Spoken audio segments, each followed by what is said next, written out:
Here at the Lucas Open House, summer 2026, I'm in front of our star clusters.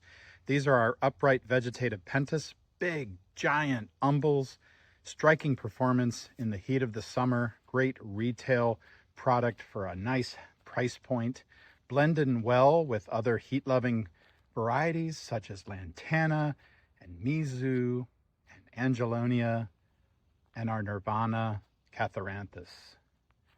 This new red is outstanding, great performance in the garden, nice upright habit. The Starcluster rose is one of our original varieties, just a real high performing one. If you're to grow Starcluster, we encourage the use of the rose as an entry into the Starcluster.